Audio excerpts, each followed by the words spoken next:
100 ரூபாய் நிதி வாங்கினா திருப்பி கொடுக்கிறது 29 ரூபாய். ஆனால் மற்ற மாநிலங்களுக்கு, பிஜேபி ஆட்சி செய்யக்கூடிய மாநிலங்களுக்கு அவர்கள் நிதியை வழங்கும் போது அந்த மாநிலங்களுக்கு, உத்தரப்பிரதேசத்துக்கு 100 ரூபாய் வரி வாங்கினாங்கன்னா 333 ரூபாய் திருப்பி கொடுக்குறாங்க.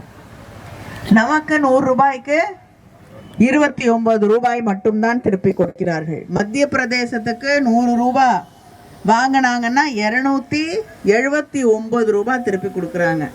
நமக்கு 100 ரூபாய்க்கு 29 ரூபாய் தான் திருப்பி கொடுக்குறாங்க.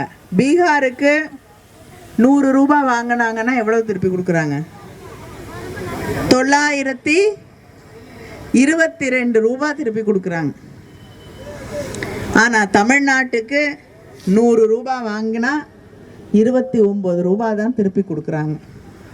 இப்படிப்பட்டவர்களோடு தான் எடப்பாடி பழனிசாமி அவர்கள் ஒரு துரோக கூட்டணியை உருவாக்கி இன்னைக்கு தமிழ்நாட்டின் மக்களை சந்திக்க தமிழ்நாடு முழுவதும் சுற்றி சுற்றி வந்து கொண்டிருக்கிறார்.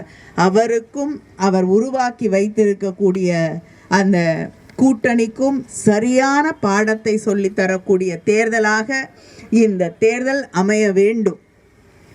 தமிழ்நாட்டில் அவர்களுக்கு ஒரு பிடி மண் கூட கிடைக்காது. இது பெரியாருடைய மண். இங்கே நம்முடைய தலைவர் கலைஞர் அவர்களுடைய சிலை இருக்கிறது. தலைவர் கலைஞர் அவர்களுடைய மண், பேரறிஞர் அண்ணா அவர்களுடைய மண்.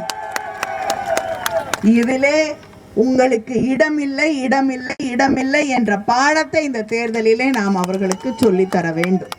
மகளிரின் உரிமைகளை நிலைநாட்டி வரும் ஸ்டாலின் தொடரட்டும், தமிழ்நாடு வெல்லட்டும்.